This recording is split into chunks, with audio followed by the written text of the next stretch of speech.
Salut. Vous savez quoi? J'adore les jeux de gestion. Et qui peut me blâmer. Je les trouve souvent très agréables en sensation de gameplay, et la jouabilité que le genre m'offre m'est très addictif, surtout avec cette petite notion de liberté dans le jeu, de par ton statut de celui qui prend les décisions. Et les quelques différentes mécaniques entre deux jeux me font beaucoup plus apprécier deux jeux de gestion différents que deux jeux FPS différents. Après ça reste que mon avis évidemment, je peux très bien comprendre le rafraîchissement de jouer à un nouveau FPS, mais moi ça du coup je le ressens beaucoup plus du côté des jeux de gestion. Bref, tout ça pour dire qu'on va parler d'un jeu de gestion, et comment ne pas parler de gestion sans ce jeu unique qu'est Crusader Kings 3.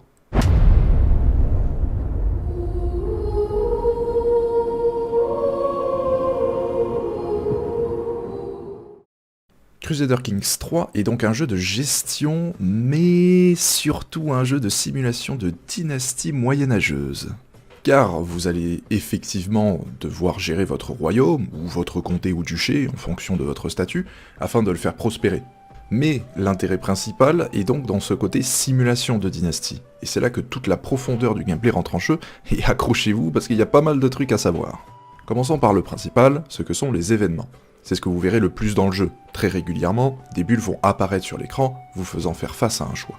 Les thèmes des événements peuvent concerner l'éducation de vos enfants, qui résulteront sur leur trait de caractère, ça peut concerner des événements aléatoires, qui pourront améliorer vos caractéristiques et donner des bonus, ou vous blesser et donner des malus. La portée des événements est vraiment très large, je le résume vraiment au maximum ici. Avec ça, vous allez devoir gérer votre famille, trouver une femme et avoir des enfants, sinon vous ne pourrez pas continuer votre partie, parce que vous continuez votre partie à travers vos enfants.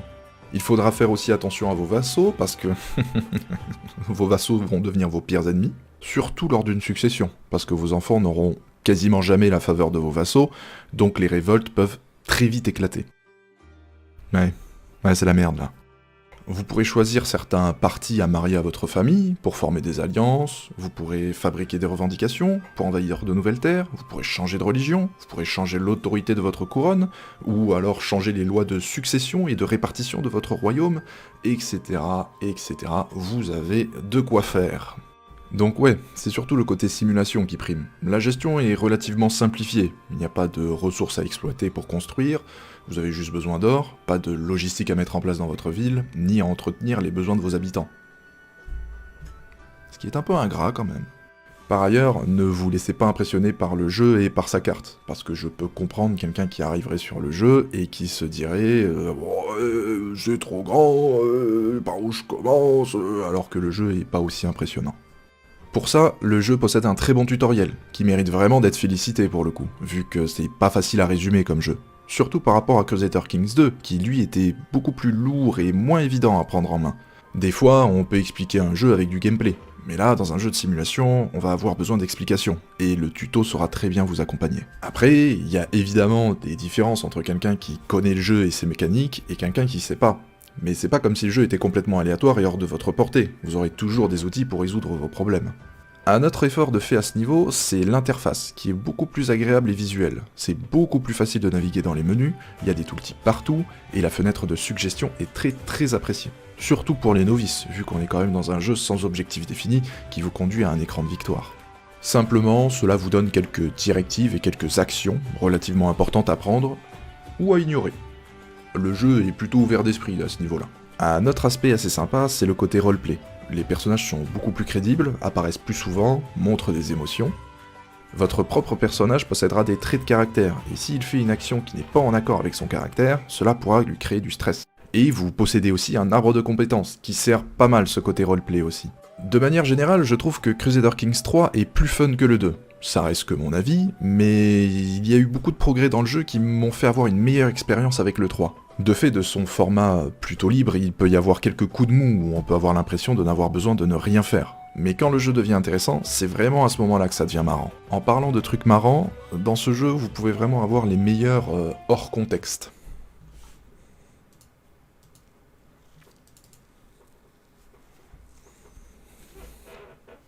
Je déteste ma femme, et de plus elle a 45 ans, et ne peut plus me faire d'enfants. Mais elle reste quand même une bonne espionne, et j'ai quand même envie de la garder, mais pas en tant que femme.